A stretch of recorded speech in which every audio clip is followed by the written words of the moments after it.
اعوذ باللہ السمیع العلیم من الشیطان الرجیم من ہمزہ ونفخہ ونفثہ بسم اللہ الرحمن الرحیم بخصوصاً اما یبلغن عندک الکبر، اگر یہ تمہارے سامنے بڑھاپے کی حالت کو پہنچ جائیں، احدہما او کلاہما، وہ دونوں یعنی ماں اور باپ دونوں یا ان میں سے کوئی ایک، فلا تقل لہما اف، تو انہیں اف بھی نہ کہنا۔ یہ محاورتاً بات ہے، عربی زبان میں سب سے ہلکی بات یہی تھی، اف۔ جس طرح ہم پنجابی میں غصے کے اظہار کے لیے کہتے ہیں یہ عربی میں اف ہے، یہ بھی کہنے کی اجازت نہیں ہے، اف بھی نہ کہنا۔ اور خصوصاً بڑھاپے کا ذکر اس لیے ہوا کہ بڑھاپے میں جا کے ماں باپ بچوں والی عادتوں کا شکار ہو جاتے ہیں، باتوں کو بار بار ریپیٹ کرنا، اس میں سننے والے کے لیے کوف بھی ہوتی ہے لیکن اس کو برداشت کرنا ہے، انہیں اف بھی نہ کہنا۔ میں نے تو اس میں جو سب سے آسان ذریعہ ڈھونڈا ہے نا بچنے کا، وہ یہ ہے کہ آپ جتنی مختصر گفتگو کریں گے اتنے ہی گستاخی کے چانسز کم ہو جائیں گے۔ جتنی زیادہ گفتگو کریں گے اور اس میں پھر معاملات کھلتے چلے جائیں تو اس میں پرابلم زیادہ کھڑی ہوتی ہے۔ ٹو دی پوائنٹ معاملات کو لے کے چلیں تو یہ چانسز کم ہو جائیں گے۔ ادروائز ظاہر ہے انسان کو دوسرے انسان کی ایکٹیویٹیز کے اوپر غصہ آ ہی جاتا ہے، وہ آگے ذکر بھی آ جائے گا کہ اس طرح کبھی ہو جائے گا۔ اگر تم بدنیت نہیں ہو نا، جان بوجھ کے ایسا نہیں کر رہے، تو اللہ تعالیٰ بخشنے والا مہربان ہے۔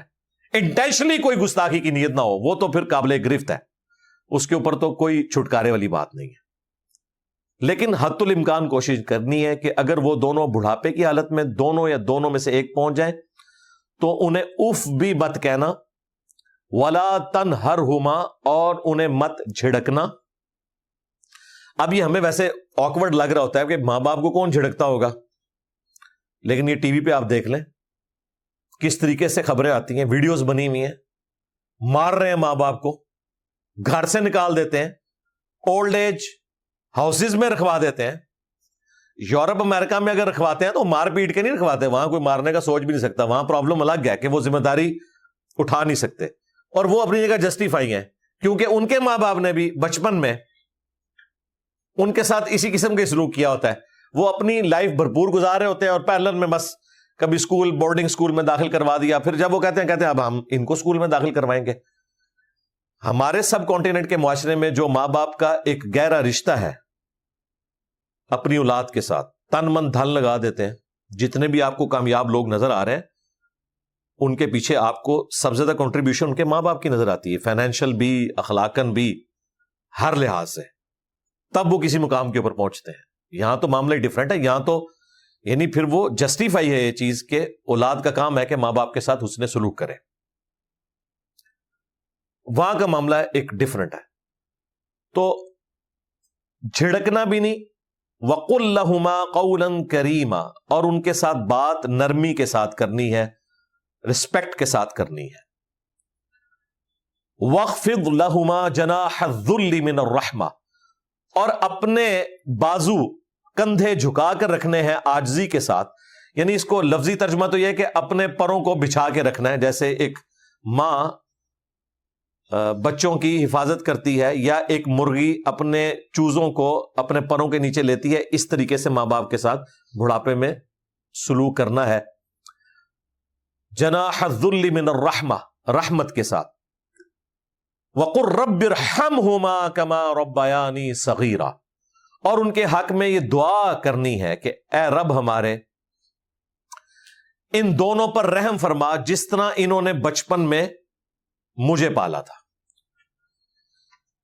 یہ دعا یاد ہونی چاہیے، تشہد میں پڑھیں، آگے پیچھے پڑھیں اپنے ماں باپ کے لیے، رب ارحمہما کما ربیانی صغیرا، اے رب ہمارے ان دونوں پر رحم فرما جس طرح بچپن میں انہوں نے ہمیں پالا تھا۔ اس کو اگر جمع کے صیغے سے پڑھیں مزید، رب ارحمہم کما ربیانی صغیرا، اے رب ہمارے ان تمام پر رحم فرما۔ اب یہ جمع کا صیغہ ہے، یہ 3 اور 3 سے زیادہ کے لیے. عربی میں جمع 3 سے شروع ہوتی ہے. یہاں تسنیہ کا صیغہ آیا ہے ان دونوں پر.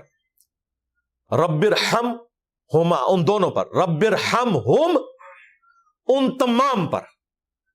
اس کو جمع کے صیغے سے بدلیں گے تو اس میں آپ اپنے دادی, دادا, نانی, نانا وہ بھی سارے شامل ہو جائیں گے. اور یہ سنت ہے کہ جمع کے صیغوں کے ساتھ دعا کی جا سکتی ہے. نبی علیہ السلام کی کئی دعائیں ہیں جو سنگولر کے صیغوں کے ساتھ ہیں اور صحابہ کرام نے انہیں جمع کے صیغوں کے ساتھ پڑھا ہے. بعض اوقات تو نبی علیہ السلام نے بھی ان کو جمع کا صیغہ کر دیا, جس طرح اللہم اجرنی من النار احادیث میں آیا ابو داؤد کے اندر. ہم اسے جمع کے صیغے کے ساتھ پڑھتے ہیں اللہم اجرنا من النار. یا حی یا قیوم برحمتک استغیث, الف کے ساتھ حمزہ سے پڑھیں گے تو سنگولر کا صیغہ ہے. نون کے ساتھ پڑھیں گے برحمتک نستغیث تو جمع کے صیغہ ہو جائے گا. اللہم اہدنی فی من ہدیت سنگولر کا صیغہ, اللہم اہدنا فی من ہدیت پلورل کا صیغہ. صحابہ کرام نے جمع کے صیغوں کے ساتھ, صحیح ابن خزیمہ میں موجود ہے, ابی ابن کعب جب وطر کی جماعت کرواتے تھے تو اللہم اہدنا فی من ہدیت وعافنا فی من عافیت, جمع کے صیغوں سے اینڈ پہ دروشی بھی پڑھتے تھے. تو رب ارحمہم کما ربیانی صغیرا, اے اللہ ان میرے تمام آباء و اجداد پر, ماں باپ, دادی دادا, نانی نانا سارے شامل, رحم فرما جس طرح بچپن میں انہوں نے مجھ پر رحم کیا تھا. کتنی بیسٹ دعا ہے.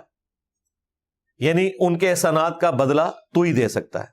دوسرا, ماں باپ کے دل میں شفقت وہ بھی تو اللہ ہی نے ڈالی ہے, اولاد کے دل میں بھی شفقت اللہ ہی ڈالے گا اپنے ماں باپ کے لیے. اللہ ہی شفقت ڈالنے والا ہے. بلٹ ان تو اس نے رکھی ہوئی ہے لیکن اسے ایگزیکیوٹ کرنا یہ نصیب والوں کا حصہ ہے. یہ دعا یاد رکھیں. دوسری دعا جو حضرت ابراہیم علیہ السلام نے کی تھی, رب اجعلنی مقیم الصلاۃ ومن ذریتی ربنا وتقبل دعاء ربنا اغفر لی ولوالدی وللمؤمنین یوم یقوم الحساب. سورہ ابراہیم میں آتی ہے اور اس کا بیسٹ موقع ہے تشہد میں. بخاری مسلم میں حدیث ہے, جب تشہد پڑھ چکو, دروشی پڑھ چکو, جو چاہو اپنے رب سے مانگو. اس میں آپ یہ دعائیں شامل کریں روزانہ. میں تو الحمدللہ ڈیلی پڑھتا ہوں. یہ سب سے بیسٹ موقع ہے. اسی طریقے سے قنوت وطر کے بعد بھی جو دعائیں آپ پڑھتے ہیں مزید صحابہ کرام سے ثابت ہے, ان میں یہ شامل کریں. ماں باپ زندہ ہیں یا مر چکے, دونوں حالتوں میں ان کے لیے دعا کرنا. یہ ماں باپ پہ کوئی احسان نہیں ہے, یہ اللہ تعالی کے حکم کو آپ نے پورا کرنا ہے اور اس میں آپ کے لیے بھی نفع ہے. ساتھ ہی ساتھ اپنے بیوی بچوں کے لیے بھی دعا کریں. وہ بھی قرآن میں سورہ الفرقان میں سکھائی گئی. ربنا هب لنا من ازواجنا وذرياتنا قرۃ اعین وجعلنا للمتقین اماما. اے رب ہماری بیویوں میں اور ہماری اولاد میں ہماری آنکھوں کی ٹھنڈک بنا دے. یعنی ان کے اعمال ایسے ہوں کہ میری آنکھیں ٹھنڈی ہوں, اور ہمیں پرہیزگار لوگوں کا امام بنا, پرہیزگار لوگوں کا فور فادر, آباء و اجداد ہمیں بنا دے. یعنی ہماری نسل میں بھی سب لوگ پرہیزگار ہوں. یہ دعا ہے. یہ دعا بیوی بچوں کے لیے. اور ایک دعا ایسی ہے جو آپ نے اپنے تمام رشتہ داروں کے لیے, پوری امت کے لیے کرنی ہے. اللہم ربنا آتینا فی الدنیا حسنہ وفی الآخرۃ حسنہ وقینا عذاب النار. اس میں سارے شامل ہو جائیں گے. رب ہمیں دنیا میں بھی بھلائیاں عطا فرما, آخرت میں بھی بھلائیاں عطا فرما, اور آخرت کی سب سے بڑی بھلائی عطا فرما دے کہ ہمیں آگ کے عذاب سے بچا لے. آمین. تو یہ 3 دعائیں کم از کم یاد کر لیں اور انہیں تشہد میں پڑھیں. تشہد کے علاوہ بھی ایک اور موقع ہے, صحیح مسلم میں حدیث ہے, سجدے میں انسان اپنے رب کے سب سے زیادہ قریب ہوتا ہے, لہذا خوب دعائیں مانگا کرو. 3 دفعہ سبحان ربی الاعلیٰ پڑھ کے, یا باقی جو تسبیحات ہیں, سبوح قدوس رب الملائکۃ والروح. ایک اور تسبیح بخاری مسلم میں آئی ہے, سبحانک اللہم ربنا وبحمدک اللہم اغفر لی. یہ دعائیں بھی پڑھیں اور ساتھ یہ دعائیں بھی پڑھیں. کسی ایک سجدے میں پڑھ لیں, یہ نہیں کہ ہر سجدے میں پڑھنی ہے, 5 نمازوں میں کسی ایک نماز کی کسی ایک رکعت میں بھی یہ دعائیں آپ نے پڑھ لی تو ایک دن میں آپ نے جو حق ادا کرنا تھا دعا والا وہ کر لیا. ونس ہی کافی ہے. لیکن یہ دعائیں یاد ہوں گی تو آپ پڑھیں گے, ترغیب دلائی جائے گی تو پڑھیں گے. ماں باپ کے حقوق کے حوالے سے ایک حدیث بڑی مشہور ہے بخاری اور مسلم میں.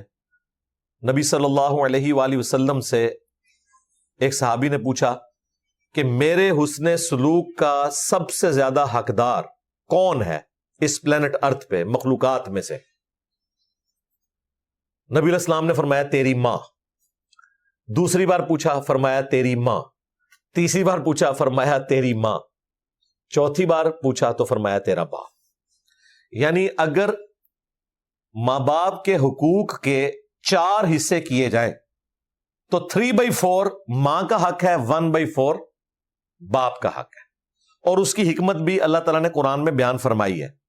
سورہ لقمان کے اندر دودھ پلاتی ہے ماں, اور پھر وہ جب پریگنینسی کی تکلیف سے گزرتی ہے اس کا ذکر بھی اللہ تعالیٰ نے کیا ہے.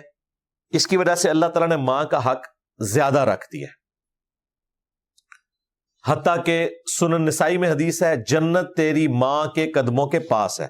یعنی ماں کی خدمت کر کے جنت کمائی جا سکتی ہے. اسی طریقے سے جامعہ ترمذی میں اور سنن ابن ماجہ میں حدیث ہے کہ تیرا باپ جنت کا دروازہ ہے. اب یہ تیری مرضی ہے, تو اس کی حفاظت کرنا چاہتا ہے یا نہیں کرنا چاہتا. باپ کے لیے بھی فضیلت آئی ہے. ویسے مشہور تو حدیث یہی ہے کہ جنت ماں کے قدموں کے نیچے ہے, باپ والی حدیث بھی ہے. جامعہ ترمذی میں اور ابن ماجہ میں ایک اور حدیث ہے تو اور تیرا مال تیرے باپ کا ہے. تو وہ حدیث الگ سے ہے. پھر وہ مشہور حدیث جو جامعہ ترمذی کے اندر موجود ہے اور المستدرک للحاکم میں, بڑی ایکسٹراڈنری حدیث ہے. اور اس کا کچھ حصہ مسلم شریف میں بھی ہے. مسلم شریف میں جو ماں باپ سے متعلق حصہ ہے نا, وہ مسلم شریف میں ہے کہ ہلاک ہو جائے وہ شخص جو ماں باپ کو, دونوں کو یا دونوں میں سے کسی ایک کو بڑھاپے کی حالت میں پائے اور ان کی خدمت کر کے جنت نہ کما سکے. نبی علیہ السلام نے اس کے اوپر آمین کہا ہوا ہے. مسلم شریف میں اتنا ہی حصہ ہے, لیکن یہ پوری حدیث جامعہ ترمذی میں المستدرک للحاکم میں ہے. فضل الصلاۃ علی النبی کے اندر بھی موجود ہے. اس میں 3 الفاظ ہیں. نبی علیہ السلام مسجد میں تشریف لائے, آپ نے ممبر کی پہلی سیڑھی پر قدم رکھا, فرمایا آمین.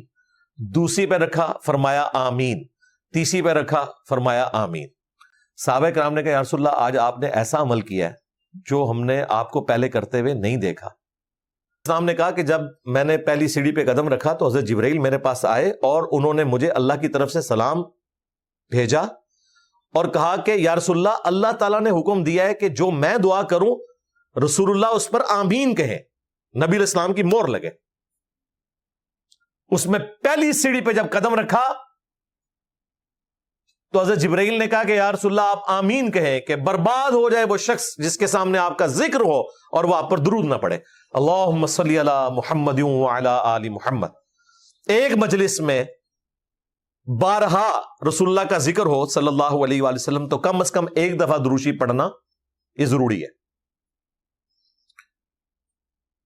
تو نبی علیہ السلام نے کہا آمین. جب دوسری سیڑھی پر قدم رکھا تو حضرت جبرائیل علیہ السلام نے عرض کیا کہ آپ دعا پر آمین کہیں کہ برباد ہو جائے وہ شخص جو ماں باپ کو بڑھاپے میں پائے, دونوں کو یا دونوں میں سے کسی ایک کو, اور وہ ان کی خدمت کر کے جنت نہ کما سکے. نبی علیہ السلام نے کہا آمین, مہر لگا دی. یہ وہ حصہ ہے جو مسلم شریف میں بھی ہے.